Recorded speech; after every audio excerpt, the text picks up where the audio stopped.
Okay, இது வருஷம்ல நம்ம domain குரூப்னா என்ன, ஓ குரூப்னா என்னன்னு சொல்லி நம்ம பார்த்தோம். இந்த செஷன்ல ஒரு டொமைன் குரூப்ல ஒரு கிளைண்ட் எப்படி ஆட் பண்றது அப்படின்னு சொல்லி பார்க்கலாம். ஸோ டொமைன் குரூப்பை பொறுத்த வரைக்கும் உங்களுக்கு ஒரு சர்வர் இருக்கும். அந்த சர்வர்ல ஏடி இன்ஸ்டால் பண்ணியிருப்போம். ஏடி இன்ஸ்டால் பண்ணதுக்கு அப்புறமா அது டொமைன் கண்ட்ரோலர் ஆட் பண்ணும். தென் இப்போ இதுல வந்து இதெல்லாமே சர்வர்ஸ் வச்சுக்கலாம், இல்லை எதுனாலும் வச்சுக்கலாம். இது விண்டோஸ் 11 வச்சுக்கோங்க,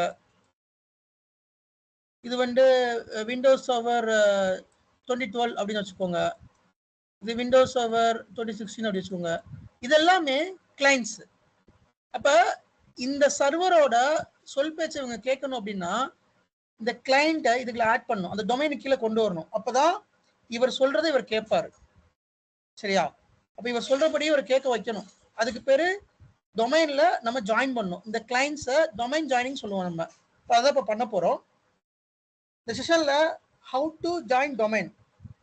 ஒரு என்கிட்ட விண்டோஸ் சர்வர் 2019 இருக்குது. விண்டோஸ் சர்வர் 2019 வந்து இதுதான் டொமைன், என்னோட சர்வர். இது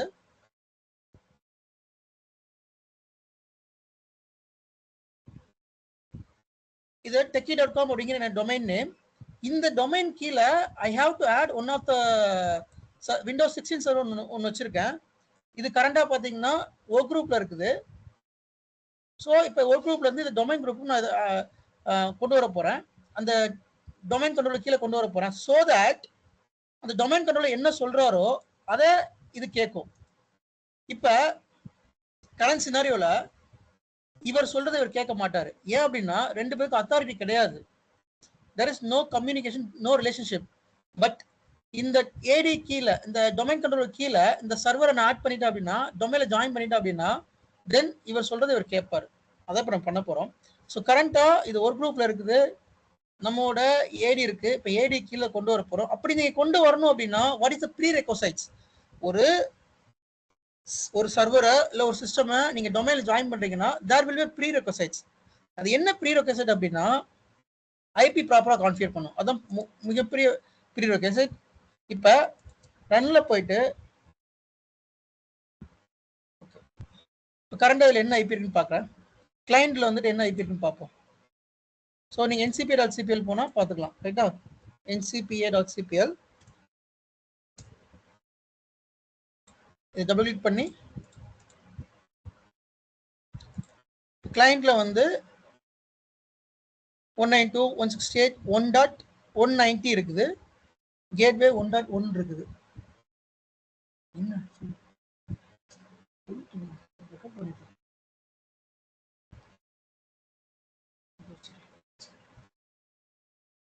இப்ப கிளைண்ட் இது டொமைன் கண்ட்ரோலர் வரேன்.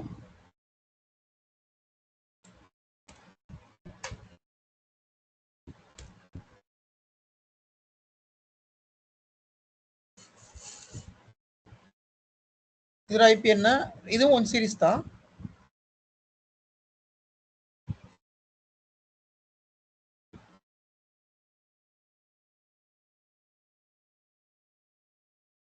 இந்த ரெண்டும் பிங் ஆகணும். First prerequisite IP same IP configure பண்ணணும்.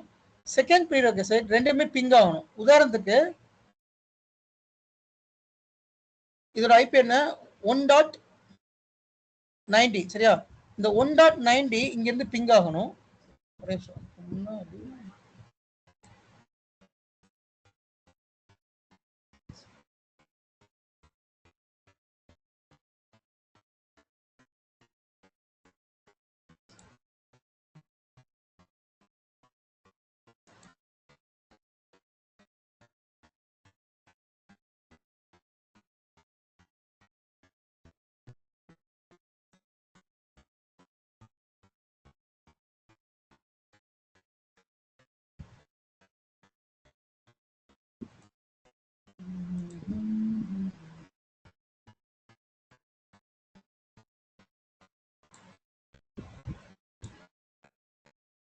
ஓகே, ஸோ பிங் பண்ணி பார்க்க போப்ப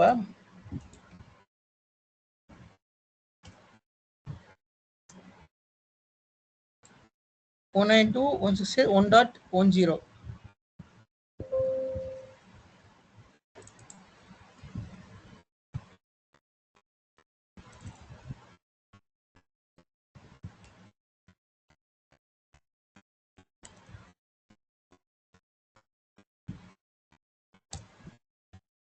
பிங் ஆகல. ஸோ பிங் ஆகல அப்படின்னா ரெண்டு கம்யூனிகேஷன் இல்லைன்னு அர்த்தம்.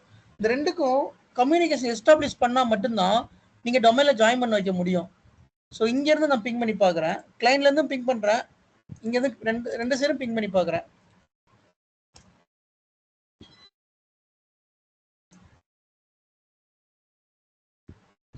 .10 அப்படிங்கிறது டொமைன் கண்ட்ரோலோட ஐபி. ஸோ டொமைன் கண்ட்ரோலோட ஐபி பிங் ஆகுது, இங்கேருந்து பிங் ஆகுது, பட் இங்கேருந்து பிங் ஆகல. இங்கேருந்து ஏன் பிங் ஆகல அப்படின்னா டிஎன்எஸ் சர்வர் ப்ராப்பராக கொடுக்கணும். இப்போ இந்த domain controller act as a DNS server. அப்போ நம்ம என்ன பண்ணுறோம், கிளைண்ட் பிசியில் போயிட்டு NCPL போகிறோம், அதில் டபுள் கிளிக் பண்ணிட்டு டிஎன்எஸ் சர்வர் என்ன பண்ணுறோம், 192.168.1.10 இது மேண்டட்ரி. உங்களோட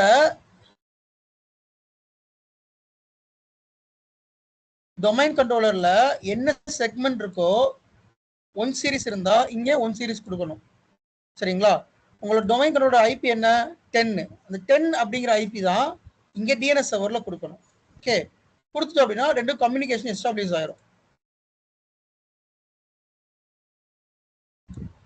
மோஸ்ட்லி ஆகணும், செக் பண்ணி பார்க்கலாம்.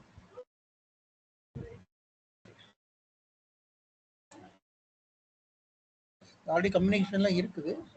நீங்க டிஎன்எஸ் ஐபி கொடுத்தாதான் உங்களால டொமைன் ஜாயின் பண்ண முடியும். இப்போ டொமைன் ஜாயின் பண்ண போறேன், எப்படி பண்ண போறோம் அப்படின்னா மை கம்ப்யூட்டர் ப்ராப்பர்ட்டிஸ்ல அட்வான்ஸ் செட்டிங்ஸ் இருக்கு இல்லையா, இதுல போயிட்டு கம்ப்யூட்டர் நேம் இருக்குது, இங்க போயிட்டு சேஞ்ச் அப்படி கொடுக்கலாம். அல்லது sysdm.cpl ரன்ல போயிட்டு sysdm.cpl அப்படி கொடுங்க. இதுல கம்ப்யூட்டர் நேம்ல சேஞ்ச் இருக்கும், சேஞ்சில் போயிட்டு டொமைன் கொடுங்க. டொமைன் வந்து techie.com கொடுத்து ஓகே கொடுத்தீங்கன்னா ரெண்டும் கம்யூனிகேஷன் செக் பண்ணும். கம்யூனிகேஷன் ப்ராப்பரா இருந்தா நமக்கு ஆத்தென்டிகேஷன் வரும். ஆத்தென்டிகேஷன்னா யூசர் நேம் பாஸ்வேர்ட் போடுற மாதிரி வரும். கம்யூனிகேஷன் ப்ராப்பரா இல்லை அப்படின்னா எரர் வரும். இப்போ எரர் வந்திருக்கு பாருங்க, தப்பா. இதுல என்னன்னா டொமைன் நேம் தப்பா கொடுத்துருக்கேன் பாருங்க, techie.com டொமைன் நேம் தப்பா கொடுத்துருக்கேன், அதனால எனக்கு ஆத்தென்டிகேட் ஆகல. நல்லா கவனிங்க, டொமைன் நேம் வந்து techie.com, என்னோட டொமைன் வந்து techie.com techie.com, பட் இங்க நான் தப்பான நேம் கொடுத்துருக்கேன். ஓகே,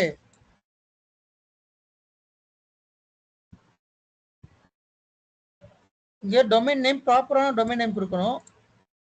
இப்போ பார்த்தீங்கன்னா யூசர் நேம் பாஸ்வேர்ட் கேட்குது. இது எதோட யூசர் நேம் பாஸ்வேர்ட் அப்படின்னா இந்த டொமைன் கண்ட்ரோலர் இருக்கு இல்லையா, அந்த டொமைன் கண்ட்ரோலரோட யூசர் நேம் பாஸ்வேர்டை நம்ம இங்க கொடுக்கணும். சரியா? ஸோ நான் அட்மினிஸ்ட்ரேட்டர்ல இருந்து லாகின் பண்றேன், அட்மினிஸ்ட்ரேட்டர்னு கொடுத்துக்கிறேன்.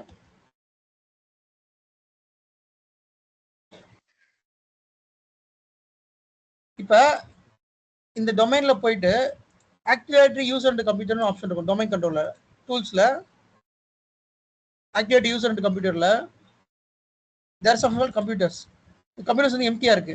ஒன்ஸ் நீங்க டொமைன்ல ஜாயின் பண்ணீங்கன்னா அந்த கம்ப்யூட்டர் இங்க காமிக்கும்.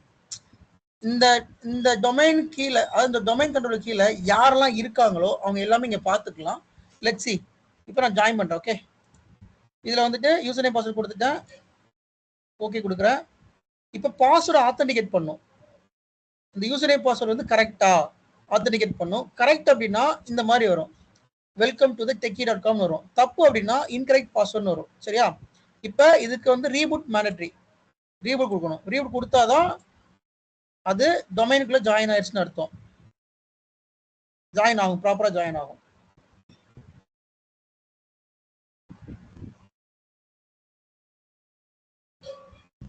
வரணும் சார்.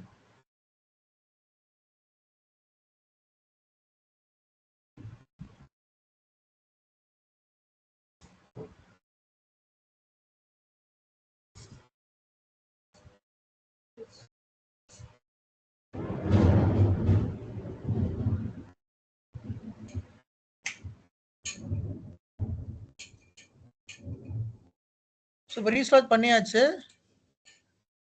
இதுல இப்போ நீங்க டொமைன் வச்சு லாகின் பண்ணிக்கலாம். ஃபைன். இப்போ நான் ஆக்டிவ் டைரக்டரி வர்றேன். CS ஆக்டிவ் டைரக்டரியில கம்ப்யூட்டர்ஸ் அப்படிங்கிற ஃபோல்டர் நீங்க வந்து பாத்தீங்கன்னா அங்க டொமைன் எதெல்லாம் ஜாயின் ஆயிருக்கோ அங்க இது அந்த அந்த கிளைண்ட்ஸ் எல்லாமே இங்க தெரிவாங்க. ஸோ இங்க இருந்து நம்ம இதை எதனாலும் பண்ணிக்கலாம். டிசேபிள் அக்கௌண்ட் ரீசெட் மூவ் பண்ணா பண்ணிக்கலாம், ஃபோல்டர் கிரியேட் பண்ணி பண்ணிக்கலாம். சரி, ஓகே. இதுதான் ஃபர்ஸ்ட் ஸ்டெப். ஃபர்ஸ்ட் ஒரு கம்பெனில ஒரு விண்டோஸ் சர்வர் இன்ஸ்டால் பண்ணுவாங்க. இன்ஸ்டால் பண்ணதுக்கு அப்புறமா அதுல ஏடி கான்ஃபிகர் பண்ணுவாங்க, டொமைன் கண்ட்ரோலர் ப்ரோமோட் பண்ணுவாங்க. ப்ரோமோட் பண்ணதுக்கு அப்புறமா தென் கிளைண்ட் இருக்கு இல்லையா, அந்த கிளைண்ட்ல எல்லாமே ஐபி ப்ராப்பரா கான்ஃபிகர் பண்ணிட்டு அந்த கிளைண்ட் எல்லாமே டொமைன்ல ஆட் பண்ணுவாங்க. ஸோ ஒன்ஸ் ஆட் பண்ணதுக்கு அப்புறமா we can create the user. இங்க ஒரு யூசர் நான் இப்போ கிரியேட் பண்ணியிருக்கேன் அப்படின்னா அந்த யூசரை வச்சு I can able login here. நான் இங்க லாகின் பண்ணிக்கலாம். Let's see. So let me create one of the user.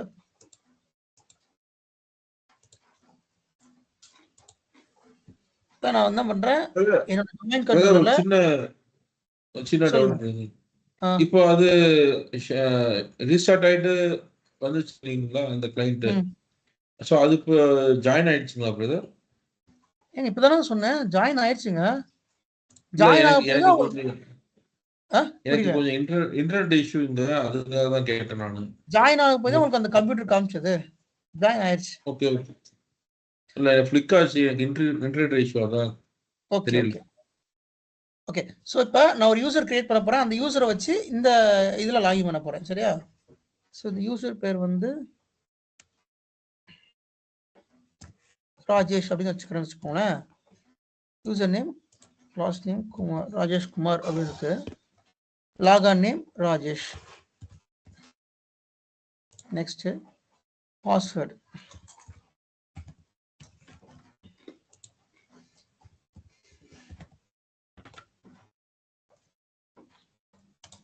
Password never expire கொடுத்து ஃபினிஷ் கொடுத்து. இப்போ ராஜேஷ்குமார் யூசர் இருக்காரு. இந்த யூசரை நான் இதில் லாகின் பண்ணுறேன்.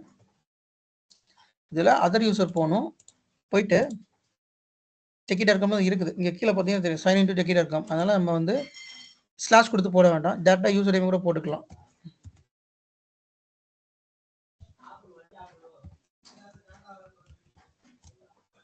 சி இப்போ ராஜேஷ்குமார் அப்படிங்கிற ஒரு யூசர் நான் ஆக்டிவ் டைரக்டரியில் கிரியேட் பண்ணியிருக்கேன். அந்த user able to log in to the domain controller, sorry client. எங்க நாட் ஓன்லி கிளைண்ட், எங்கேனாலும் லாகின் பண்ணிக்கலாம். எந்த சிஸ்டம்னாலும் நீங்கள் லாகின் பண்ணிக்கலாம், எதுனாலும் நீங்கள் உட்காந்து ஒர்க் பண்ணலாம். இப்போ நீங்கள் இதை டொமைனில் ஆட் பண்ண போய் தான் லாகின் பண்ண முடியுது. இப்போ இந்த இதை கிளைண்ட்டை வந்து டொமைனில் ஆட் பண்ணாமல் இருந்தீங்கன்னா உங்களால் இதை லாகின் பண்ண முடியாது. இப்போ இதை செக் பண்ணலாம். எப்படி செக் பண்ணலாம், இது டொமைனில் இருக்கா இல்லையான்னு? மை கம்ப்யூட்டர் ப்ராப்பர்ட்டிஸ் போனீங்கன்னா you are able to view. இது டொமைன் குரூப்ல இருக்கு பாத்தீங்களா, டெக்கி.comல இருக்கு. இங்க எப்படி பார்த்துக்கலாம், இதுல கம்ப்யூட்டர்ஸ்ல போய் பார்த்தீங்கன்னா உங்களுக்கு என்னென்ன கம்ப்யூட்டர் இங்க இருக்கோ அதனையும் பார்த்துக்கலாம். ஸோ ஒரு கிளைண்ட்டை இப்படி தான் நம்ம வந்து ஆட் பண்ணுவோம். இது விண்டோஸ் ரிலேட்டடான இன்டர்வியூ போனீங்கன்னா இம்பார்ட்டன்ட் கொஸ்டினாக வரும். விண்டோஸ் இன்டர்வியூ போனீங்கன்னா டொமைன் கண்ட்ரோலர்னா என்ன, ஆக்டிவ் டைரக்டரினா என்ன, எப்படி டொமைன் கண்ட்ரோலர் ப்ரொமோட் பண்ணுவீங்க, what is the installation process, அப்புறம் how to join the client into the domain, ஒரு டொமைனில் கிளைண்ட் எப்படி ஜாயின் பண்ணுவீங்க, இதெல்லாமே கேட்பாங்க.